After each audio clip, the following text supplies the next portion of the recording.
अच्छा क्लास, तो कंटिन्यू करते हैं दोबारा इस चीज़ को। बस ये थोड़ा सा ही रह गया। अब यहाँ तक का काम सबको क्लियर है? एक दफ़ा भाई एक्नॉलेज कर दें आप लोग टेक्स्ट पे।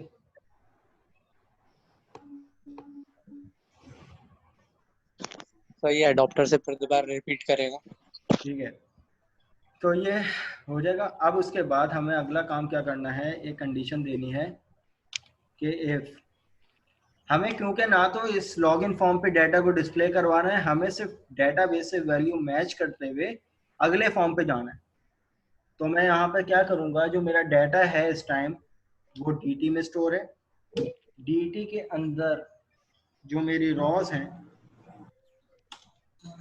उनको काउंट करते हुए, अगर वो number of rows greater than 0 हैं इस क्यूरी के चलने पर, अगर वो ग्रेटर देन 0 हैं, जब क्यूरी चलती है तो हमारे पास क्या है कि नंबर ऑफ रॉज जनरेट होती है। तो फिर उसके बाद जब भी हम लोग क्यूरी चलाएंगे, सेलेक्ट लिखेंगे और वैल्यू सही है, तो वो हमें नंबर ऑफ रॉज डिस्प्ले करके देगा ना, उठा के देगा। अगर फॉर एग्जांपल अगर मैं यहाँ पे क्यूरी लिखता हूँ कि भाई select email comma password from sign up where email equal to, अगर मैं यहाँ पर सही ईमेल देता हूँ तो सही ईमेल क्या है भाई, सैयद@gmail.com। सॉरी, सैयद के बाद @gmail.com, और उसके बाद एंड की क्यूरी चलाता हूँ और मैं लिखता हूँ यहाँ पर पासवर्ड बराबर है किसके, सैयद का पासवर्ड क्या है भाई 1234। और अगर मैं इस क्यूरी को चलाता हूँ तो क्लास यहाँ पर मुझे कितनी नंबर ऑफ रॉ इफेक्ट होके आएंगे, 1। तो यहाँ पर मैं यही काउंट करने की कंडीशन दिखा रहा हूँ कि जो भी लॉगिन होगा तो वो एट अ टाइम एक ही रॉ पे लॉगिन होगा ना, एक ही रिकॉर्ड पे लॉगिन होगा। तो अगर वो काउंट है नंबर ऑफ रॉस, कितने कितने नंबर ऑफ रॉ काउंट हुई है, 1 होंगी। 1 क्या है, ग्रेटर देन 0। तो मैं यहाँ पे लिख देता हूँ मैसेज बॉक्स डॉट शो, तो मैं यहाँ पे लिख देता हूँ लॉगिन सक्सेसफुली। उसके बाद कैप्शन दे देते हैं, तो ये आ जाएगा लॉगिन देन उसके बाद ये आ जाएगा मेरे पास मैसेज बॉक्स बटन्स डॉट करने के बाद ओके, कॉमा के बाद मैसेज बॉक्स आइकन क्या आ जाएगा, कॉमा के बाद इंफॉर्मेशन। सही है। और मैं चाहता हूं कि भाई जब ये मैसेज बॉक्स से फारिग हो जाए तो मुझे वो तीसरे फॉर्म पे ले जाए, तो मैं यहाँ पर एक और फॉर्म क्रिएट कर लूंगा जो मुझे स्टूडेंट पैनल पे ले जाएगी। आप चाहे तो आपने स्टूडेंट लॉगिन करवाया हो, एडमिन लॉगिन करवाया हो। फॉर एग्जाम्पल मैंने स्टूडेंट लॉगिन करवाया है, तो मैं यहाँ पे एक और फॉर्म बना लेता हूँ, तो वो मुझे उस पर ले जाएगी। तो मैं यहाँ पर एक और फॉर्म ले लिया मैंने, यहाँ पर फॉर्म 2 अंडरस्कोर के बाद मैं यहाँ पर इसका नाम दे देता हूँ स्टूडेंट्स और ऐड करवा देता हूँ। तो ये मेरे पास स्टूडेंट, अभी ये ब्लैंक फॉर्म है लेकिन क्रिएट तो कर लिया। अब हमें क्या करना है, इसी पे जाके form 2 underscore student std equal to new students. Then उसके बाद मैं यहाँ पे लिख देता हूँ std डॉट करने के बाद शो, और दिस डॉट हाइट का क्या मतलब, क्लास दिस का एक कीवर्ड है जो कि ऑब्जेक्ट ओरिएंटेड प्रोग्रामिंग में हम लोग इस्तेमाल करते हैं। ये पूरी डिटेल से मैं इंशाल्लाह ताला आप लोगों को ऊप के कॉन्सेप्ट के साथ बताऊंगा जब हम लोग क्लासेस को, अभी समझ में नहीं आएगा। दिस का मतलब वर्बली मैं आप लोगों को बता दूं कि जिस एग्जिस्टिंग क्लास में काम कर रहे होते हैं, सही है, उस क्लास के अंदर दिस का कीवर्ड तमाम उस क्लास के तमाम मेथड्स को हों या वेरिएबल हों सबको एक्सेस कर रहा होता है। तो इस टाइम अब हम लोग कौन से लॉगिन फॉर्म पे हैं, तो दिस डॉट हाइड यानी लॉगिन जो है वो हाइड हो जाए। तो अब मैं यहाँ पर इसको चलाता हूँ पूरी एप्लीकेशन को, क्या ये वर्क कर रही है या नहीं। तो यहाँ पर हम लोग चले जाते हैं। अच्छा क्लास, हमें एक बटन यहाँ पे भी देना चाहिए था ताकि डायरेक्टली हम लोग लॉगिन पे काम कर लेते। तो खैर एक न्यू रिकॉर्ड इंसर्ट करवाते हैं। तो एक चीज़ जो है ना वो काफी एक चीज से काफी चीजें निकलती रहती हैं। यहाँ पे आयशा का रिकॉर्ड इंसर्ट करवा लेते हैं, बल्कि एक मिनट, ठीक है। और इसी तरीके से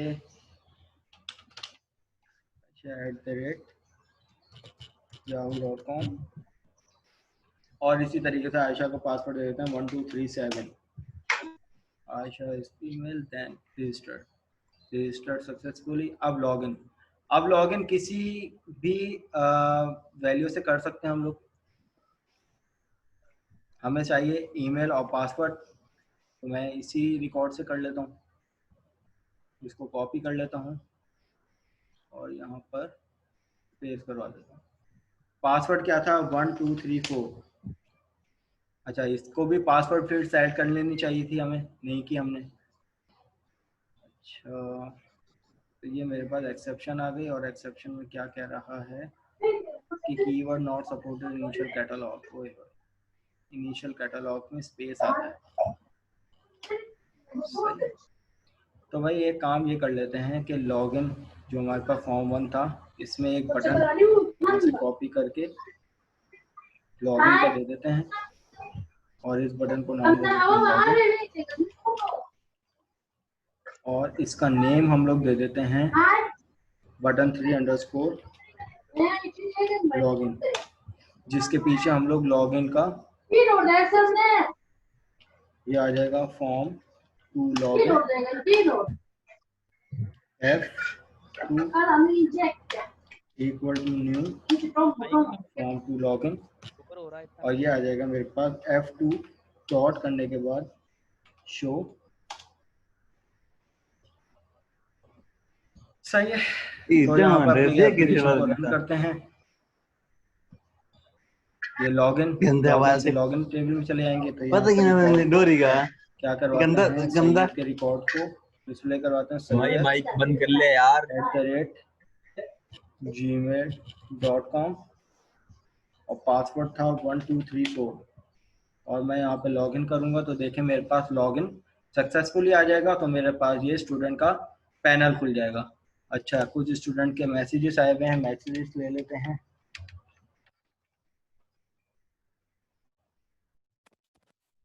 माइक ऑफ कर सकते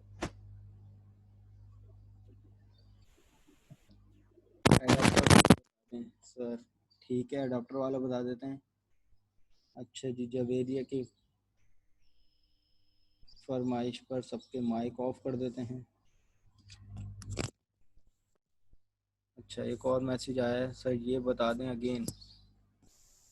अच्छा जी, दोबारा बता देते हैं भाई।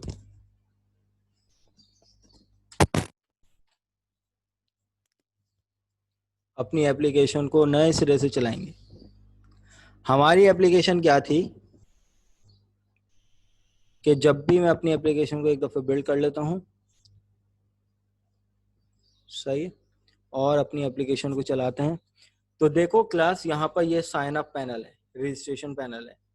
रजिस्टर्ड वैल्यू देके रजिस्टर्ड करूंगा, रजिस्टर्ड हो जाएगी, डेटाबेस में वैल्यू चली जाएगी। लेकिन मैं पहले से यूजर हूँ, यहाँ पर जो है वो 4 लोग पहले से यूजर हैं, आयशा, जवेरिया, अब्दुल्ला और सैयद अफान। ठीक है,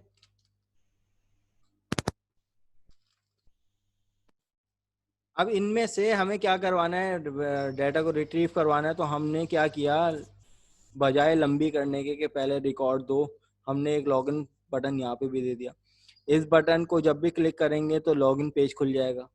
अब लॉगिन में हम लोग जो है वो इनमें से किसी भी रिकॉर्ड को देकर जो है वो वैल्यू को रिट्रीव करवा लेंगे।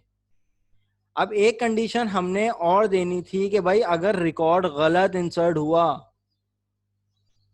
सही है।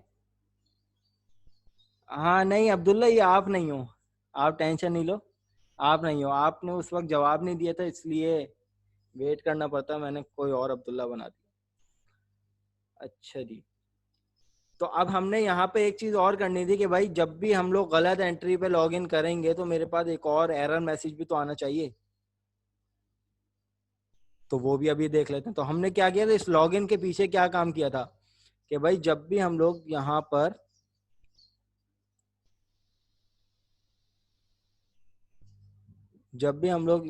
क्या किया था, हमने रिकॉर्ड को सेलेक्ट किया था, यहाँ पे सेलेक्ट की क्यूरी लगी थी क्योंकि डेटाबेस से वैल्यू मैच करवा के रिसीव वो करवानी थी, रिट्रीव करवानी थी। तो इफ की कंडीशन में तो ये दे दिया, और एल्स की कंडीशन में आप लोग यहाँ पे ये दे देते एल्स, और यही वाला मैसेज बॉक्स उठा के कॉपी कर लेते और इसको थोड़ी सी चेंजेस कर लेते।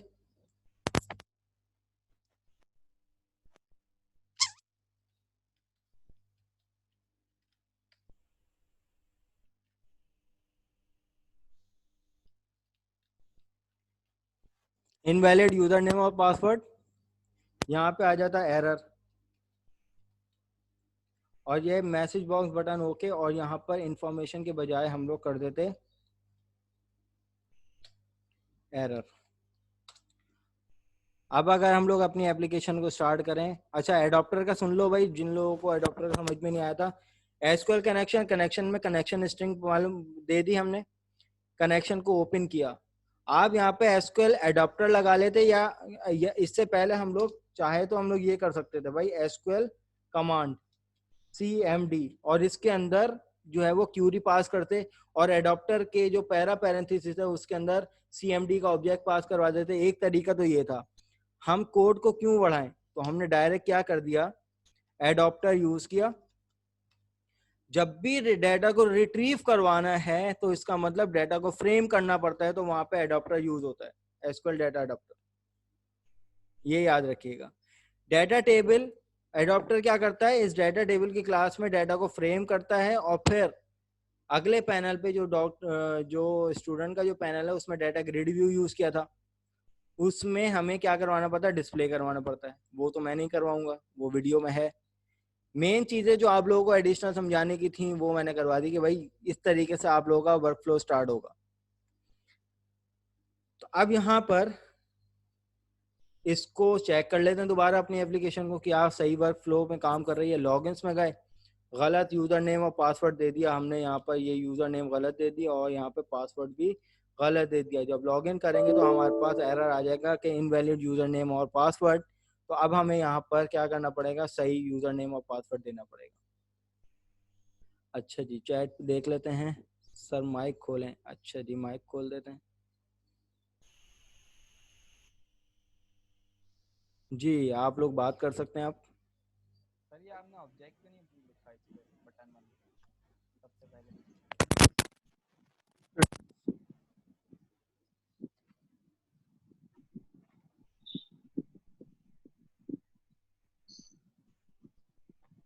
जी अकरम, आप कुछ कह रहे हैं? सर मैं बोल रहा हूँ ऑब्जेक्ट क्यों नहीं लिखा आपने? यार एक मिनट रुको, एक मिनट रुको, जब मैं आप लोगों से कहूँ ना बोलें तो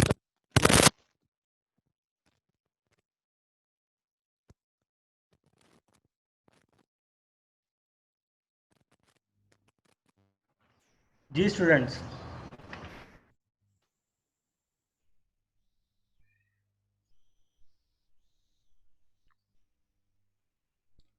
भाई कोई तो बोल लो ताकि क्लियर हो जाए कि मुझे आप लोगों की आवाज आ रही है या नहीं। जी सर आ रही है। आपकी भी आ रही है मुझे आवाज। ठीक है भाई, यहाँ तक के कोई कंफ्यूजन तो नहीं है भाई। ये था आज का मुद्दा जो कि लाइव सेशन में हम लोगों ने कंप्लीट कर लिया कि भाई किस तरीके से आप लोग अपनी एप्लीकेशन को बनाना स्टार्ट करोगे। ऐसी बहुत सारी चीजें क्लास बस करने का पैटर्न आप लोगों को समझ में आए। अभी जो भी हम लोगों ने प्रोग्रामिंग की है ये सब स्ट्रक्चर प्रोग्रामिंग है। ये डायरेक्ट बटन के पीछे सारा कोड कर दिया, ये सब स्ट्रक्चर प्रोग्रामिंग है। ऑब्जेक्ट ओरिएंटेड प्रोग्रामिंग सिर्फ आप लोगों को नजर आएगी, वो ये नजर आएगी कि हाँ भाई ये ऑब्जेक्ट ओरिएंटेड प्रोग्रामिंग है जी। सर आप सुनी? सर मैं बोल रहा हूँ ये आपने ऑब्जेक्ट ही नहीं बनाया इस बटन 1 लॉगिन के नीचे। बटन 1 लॉगिन के नीचे ऑब्जेक्ट किस चीज का? जो मेथड है बटन 1 का, जी जो जी, आपने सर ऑब्जेक्ट तो बनाया नहीं है, आपने डायरेक्ट कॉल करवा दी। ये रहा ना ऑब्जेक्ट। सर ऊपर वाले की बात कर रहा हूँ मैं, यहाँ पे ये डेटा @डेटा के ऊपर ना, यहाँ पे सर नीचे लॉगिन वाले मेथड में लॉगिन वाले मेथड में सर शुरू में ऑब्जेक्ट बनाते हैं ना सर, वो तो आपने बनाया नहीं, डायरेक्ट बनाया हुआ है। किसका ऑब्जेक्ट सर बनाते मैं हैं? तुम मुझे मैं बताओ, बताता हूँ तुम इसकी बात कर रहे हो, इस वाले सेक्शन की बात कर रहे हो? चैट में लिख के दिखाता हूँ। चलो ओके, दिखाओ। हाँ तो देखो ना, ये चीज मैंने यहाँ पे कर दी ना। पहले मैंने ग्लोबल एक वेरिएबल बना लिया ना, ग्लोबल वेरिएबल CON डिक्लेयर करवा दिया था। अब मुझे दोबारा क्लास को मेंशन करने की जरूरत नहीं पड़ी, मैंने डायरेक्ट उस वेरिएबल को लिया इक्वल टू न्यू। ये ऑब्जेक्ट यही तो बना हुआ है, ऑब्जेक्ट क्या है, यही तो है CON। बस सिर्फ फर्क ये है कि मैंने ऊपर क्लास एक दफा मेंशन कर दिया, बार बार मुझे क्लास का नाम लिखने की जरूरत नहीं है। यहाँ पे मैं डायरेक्ट ऑब्जेक्ट को कॉल कराऊंगा, इम्प्लीमेंट ही करूंगा। सही जी। और कोई क्वेश्चन? अब मैं वाइवा स्टार्ट करने वाला हूँ। जिसको जिस चीज में भी कोई प्रॉब्लम है तो भाई पूछ लें, 10 मिनट हम लोग वाइवा के प्रिपरेशन के लिए रख लेते हैं। जो सवाल है पूछो, माइक सबके खुले में, और क्लियर कर लो अपनी कोई भी कंफ्यूजन हो।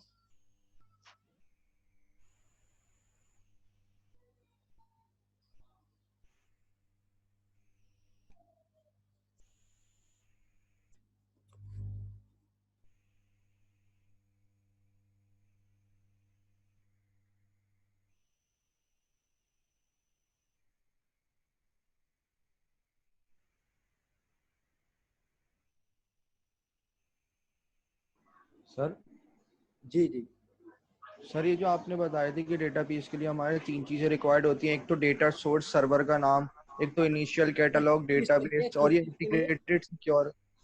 सर ये जो आपने बताया डेटाबेस के लिए 3 चीजें रिक्वायर्ड होती हैं, कनेक्शन एक स्ट्रिंग का नाम सर्वर। लो, कनेक्शन स्ट्रिंग। जी सर, यस सर। सर ठीक कनेक्शन स्ट्रिंग के 3 चीजें रिक्वायर्ड होती हैं, एक ठीक सर्वर नेम मतलब डेटा सोर्स, एक इनिशियल कैटलॉग डेटाबेस का नाम, जी। और उसके बाद आपने बताया था इंटीग्रेटेड सिक्योरिटी ट्रू। ये सर इसका बता दें, इंटीग्रेटेड इंटीग्रेटेड सिक्योरिटी। सिक्योरिटी जो होती है ना, वो विंडोज ऑथेंटिकेशन के लिए होती है। इसमें जो विंडोज ऑथेंटिकेशन है ना, इसके लिए इंटीग्रेटेड सिक्योरिटी होती है। और अगर आपने इसको सेलेक्ट करते हुए लॉगिन किया हुआ है आपका सर्वर, तो कनेक्शन स्ट्रिंग में इंटीग्रेटेड सिक्योरिटी नहीं आएगी, वहां पे लॉगिन के बाद लॉगिन लिखा हुआ आएगा, जो भी लॉगिन आईडी होगी, और कॉमा के बाद पासवर्ड के अंदर पासवर्ड लिखा हुआ आएगा। सही है।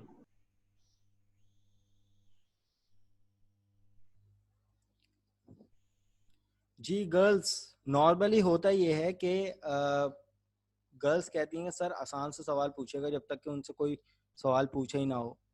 तो भाई आप लोग वो आसान सा सवाल अगर चाहें तो मुझसे कर लें, तो मैं उनका जवाब आप लोगों को बता दूं। नहीं तो सवाल तो मेरा आसान ही होता है, आप लोगों को टेढ़ा मेढ़ा लगता है। अच्छा, दूसरा फॉर्म ओपन करें सर। कौन सा सर फॉर्म? आपने एक और चीज बताई थी कि आपने बोला था एग्जीक्यूट नॉन क्यूरी आए तो रिटर्न आए, वापसी में रिटर्न की कर दे तो आपकी क्यूरी मतलब चलती है। ये बता दें सर कि आपने बोला कि जनरेट, लेकिन जनरेट देती है तो how many rows you affected होती है इसमें, मतलब रिटर्न होती है तो 0 आती है तो गलत हो जाती है।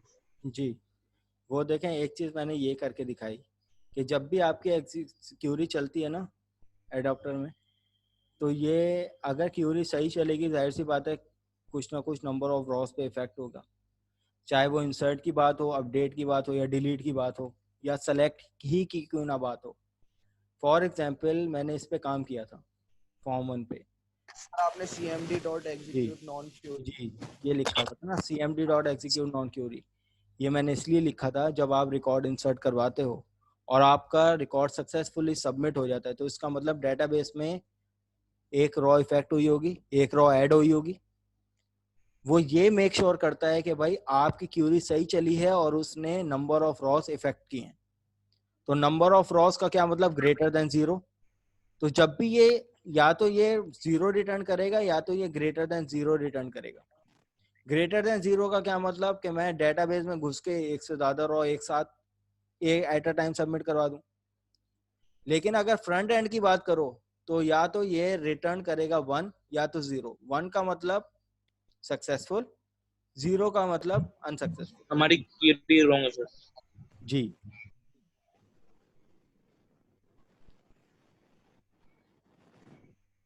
जीरो में फिर ये एक्सेप्शन शो कर देगा। अगर एक्सेप्शन आपने हैंडल नहीं की हुई तो जाहिर सी बात है एक्सेप्शन शो करेगा।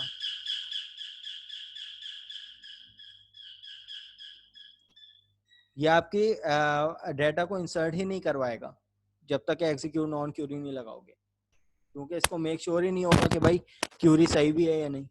तो क्यूरी को आइडेंटिफिकेशन के लिए और ये चेक करने के लिए भाई क्यूरी से कितनी रॉ इफेक्ट हुई हैं, आप इसको गूगल पे इसके अगर डेफिनेशन भी देखोगे ना तो वहां पे यही बात लिखी होगी, it generate the integer value either 0 और ग्रेटर देन 0। आपने एन वार 4 का बताया था, तो एन वार जी एन वार 4 का क्या?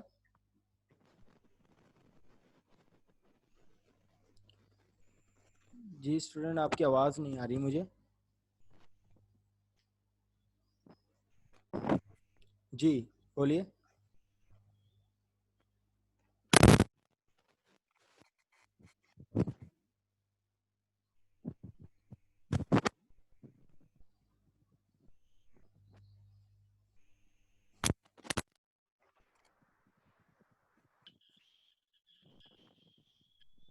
यार अगर आप लोग कोई बोल रहे हो तो काइंडली, मुझे आवाज नहीं आ रही थी, अब दोबारा बोलो आप लोग।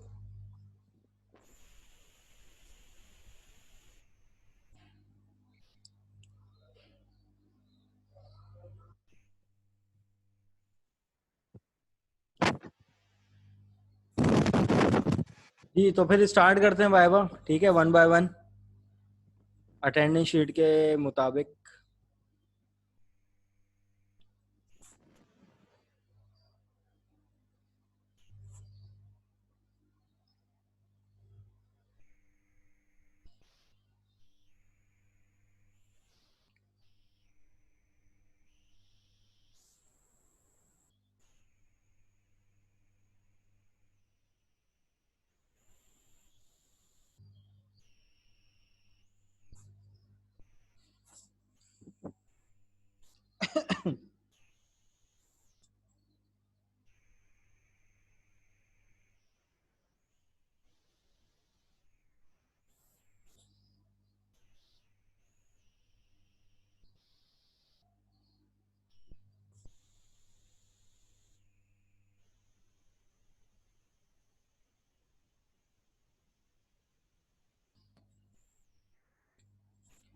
सर वो अकरम खान का नेट इशू हो गया, वो चले गए।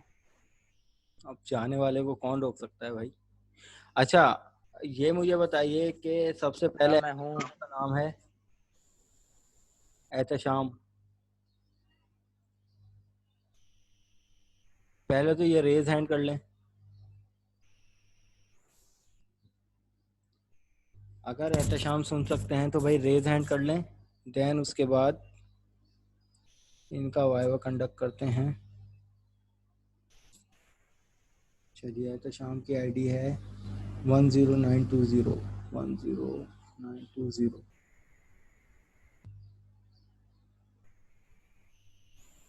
अच्छा जी, अंसार अली, अंसार अली जी, यस सर। अंसार आप मुझे। जी जी। अच्छा अंसार जी मुझे बताइए कि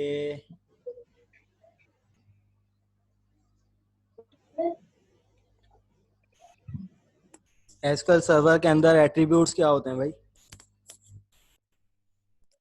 सर कॉलम्स को कहते हैं। कॉलम्स को कहते हैं एट्रीब्यूट्स, तो फिर टपल्स क्या होती हैं?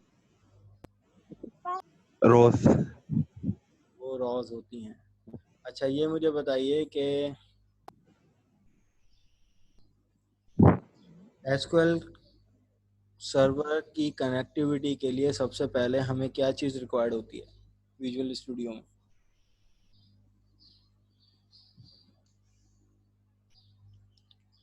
Sir data source. Data source. SQL server की जी कनेक्टिविटी के लिए हमें सबसे पहली चीज़ विंडोज फॉर्म पे क्या रिक्वायर्ड होती है?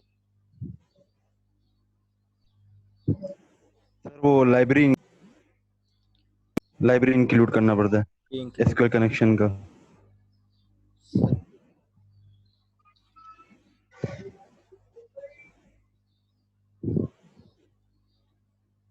अच्छा यार एक मिनट जरा मुझे थोड़ा सा टाइम देना, मैं जरा गूगल क्लासरूम भी खोल लूँ साथ साथ।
ठीक है अंसार, थैंक यू।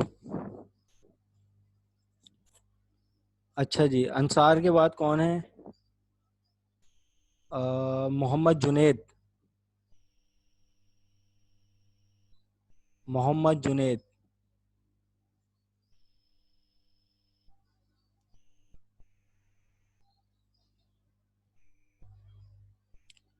चलिए, मोहम्मद जुनेद की आईडी है 111000।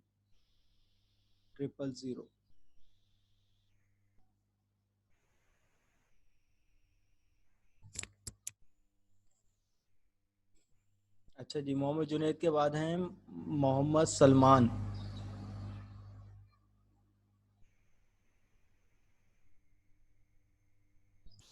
जी मोहम्मद सलमान, सुन सकते हैं आप मुझे?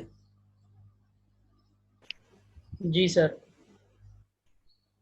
अच्छा, मोहम्मद सलमान, ये बताइए कि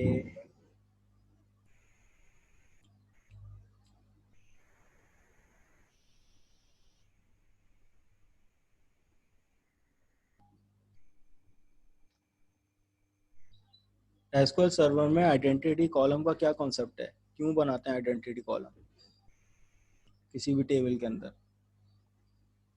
आइडेंटिटी कॉलम जी। सर, मतलब कोई चीज़ वगैरह लिखने के लिए, नेम आईडी वगैरह लिखने के लिए टेबल बनाते हैं, आइडेंटिफाई करने के लिए उसको।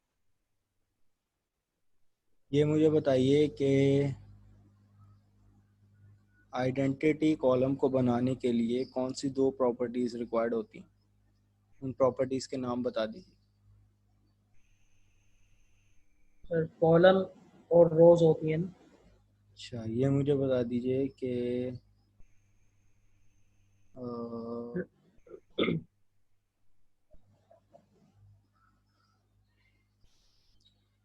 विंडोज फॉर्म के अंदर एक फॉर्म से दूसरे फॉर्म को खोलने के लिए क्या तरीकेकार है?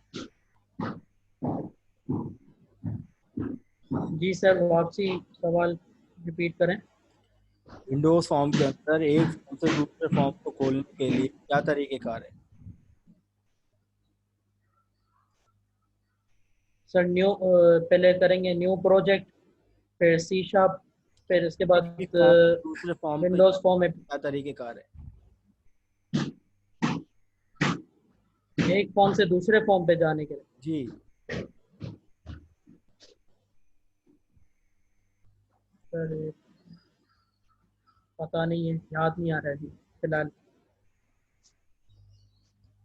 चलो ठीक है, Mohammad Salman, thank you.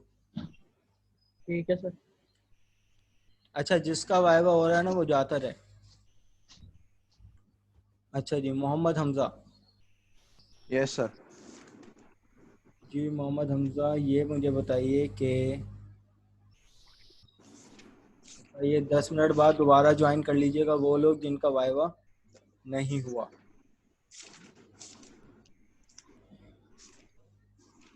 SQL में दो मेजर टर्म यूज होती हैं, यस सर।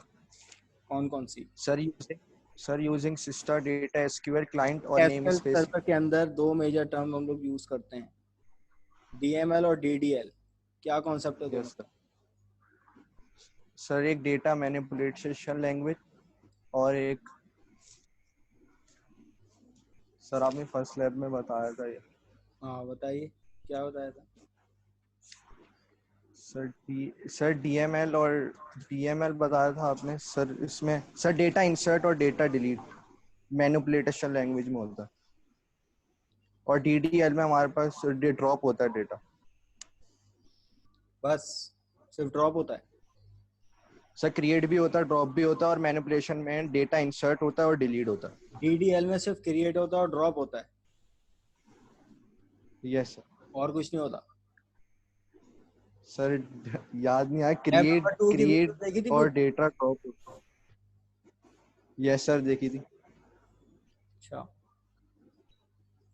सर डीडीएल की तो ये है कि डेटा क्रिएट और ड्रॉप होता है और मैनिपुलेशन में इंसर्ट और डिलीट होता है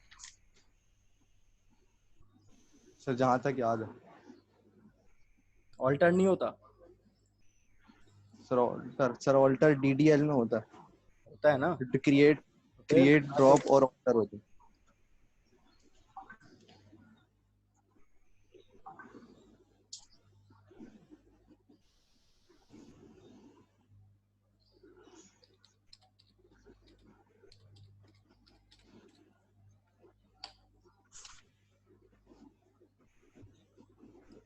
अच्छा, तो ये मुझे बताओ कि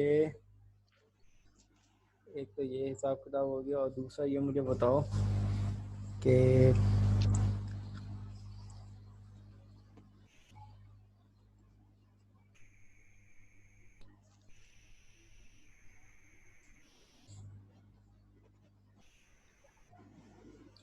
विंडोज फॉर्म के अंदर सिंपल बटन के इवेंट का क्या नाम होता है?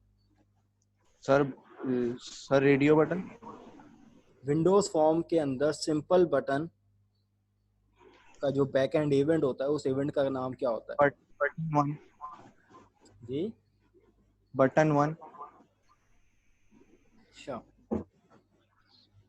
अच्छा, आखिरी सवाल मुझे ये बता दीजिए कि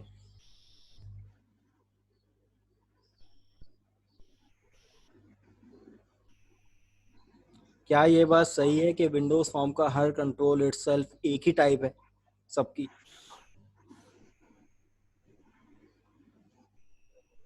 सर दोबारा रिपीट करिएगा, क्या समझ विंडोज नहीं आ फॉर्म का हर कंट्रोल इटसेल्फ सेम टाइप का होता है या नहीं?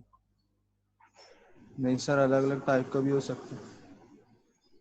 होता है या नहीं? हो सकता सर है। होता है अलग अलग। चलो ठीक है, ठीक है हमजा, थैंक यू। अच्छा जी, नेक्स्ट है जुहेर अंसारी। जुहेर अंसारी।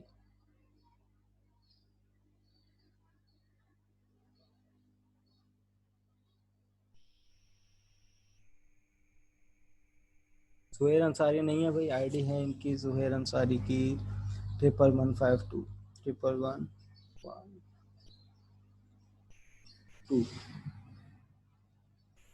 जुहेर अंसारी।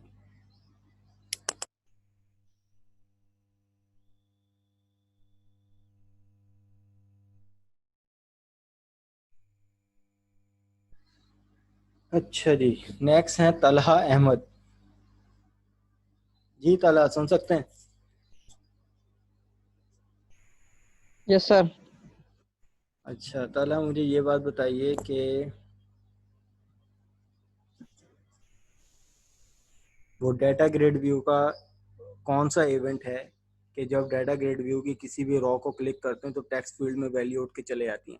उस इवेंट का नाम बता दीजिए। क्या सर, दोबारा बोले? वो डाटा ग्रिड व्यू का कौन सा इवेंट है, उस इवेंट का नाम बता दीजिए कि जब हम डाटा ग्रिड व्यू की किसी भी रॉ को क्लिक करते हैं, सही है, रॉ की हेड को, तो उसके तमाम कॉलम की वैल्यू स्पेसिफिक टेक्स्ट फील्ड पे चले जाती हैं।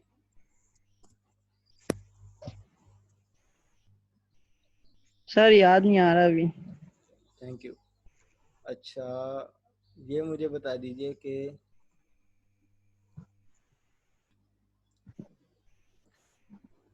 रेडियो बटन के बैक एंड इवेंट का क्या नाम होता है जिससे ये आइडेंटिफाई होता है कि आइदर इस रेडियो बटन को सेलेक्ट किया है या नहीं?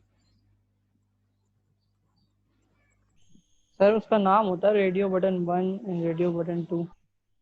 Thank you. अच्छा, ये मुझे बता दें कि चलो ठीक है तला, thank you. Thank you sir. दोनों सवाल आपके गलत थे।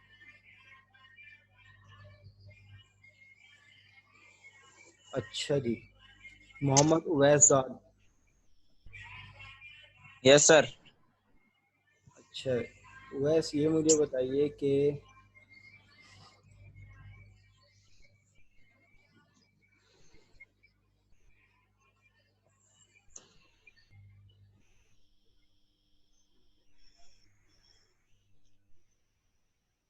किसी भी टेक्स्ट फील्ड को रीड ओनली करने के लिए कौन सी प्रॉपर्टी सेट की जाती है, उस प्रॉपर्टी का नाम बता दीजिए।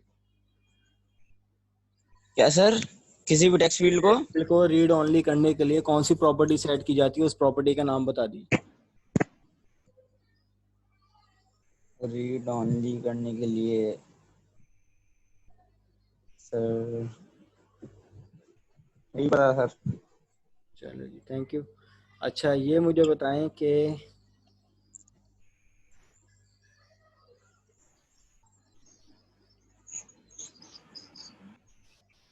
किसी भी कॉलम के अंदर, किसी भी टेबल के किसी भी कॉलम के अंदर हम लोग प्राइमरी की क्यों लगाते हैं? इसका प्राइमरी की क्यों लगाते हैं सर? जी,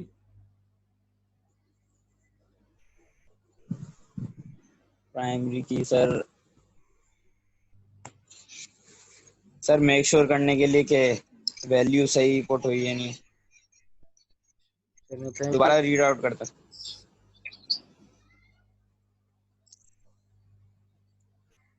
अच्छा जी, हानि। जी सर। जी हानि, आवाज आ रही है मेरी? जी सर आ रही है। अच्छा,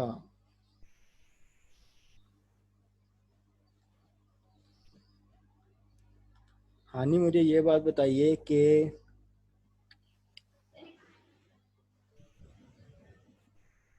किसी भी दो या दो से ज्यादा टेबल के दरमियान वन टू मैनी का रिलेशनशिप हमें क्या मेक श्योर करता है?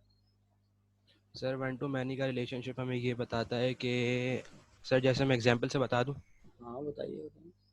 सर जैसे एक यूनिवर्सिटी है, उसके अंदर डिफरेंट डिपार्टमेंट्स होते हैं और उन डिपार्टमेंट्स के अंदर डिफरेंट स्टूडेंट्स इनरोल्ड होते हैं। तो सर डिपार्टमेंट्स जिस तरह से अलग अलग होते हैं और जैसे एक डिपार्टमेंट के अंदर मल्टीपल स्टूडेंट्स इनरोल्ड होते हैं, तो सर ये हमें रिलेशनशिप ये बताता है कि जैसे एक डिपार्टमेंट है उसमें मल्टीपल स्टूडेंट्स हैं, तो ये वन टू मैनी का रिलेशनशिप है। वन टू मैनी का रिलेशनशिप बनता कैसे है? सर ये बनता है रेफरेंस से। सर इस तरह से बनता है ये। रेफरेंस वन का टू मैं तुमसे क्यूरी नहीं पूछ रहा हानि, पहली बात। मैं सिर्फ तुमसे ये पूछ रहा हूँ कि वन टू मैनी का रिलेशनशिप बनाने के लिए कौन से की कंस्ट्रेंट यूज होते हैं? उन दो की सर का नाम बता दो। सर फॉरेन की यूज़ होती है और प्राइमरी की यूज़ होती है। चलो ठीक है हानि, थैंक यू।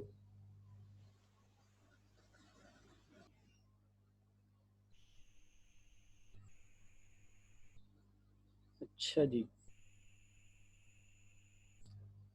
हाँ वो वाइवा जिनका हो चुका है वो लीव कर दें, अटेंडेंस भी साथ साथ होती जा रही है। अच्छा भाई, ये मीटिंग दोबारा ज्वाइन कर लीजिएगा आप लोग।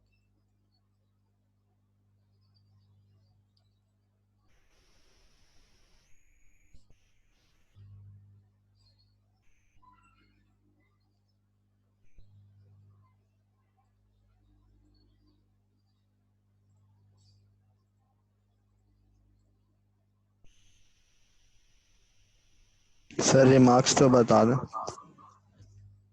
मार्क्स तो आपके एलएमएस पे और उस पे लग जाएंगे, टेंशन नॉट।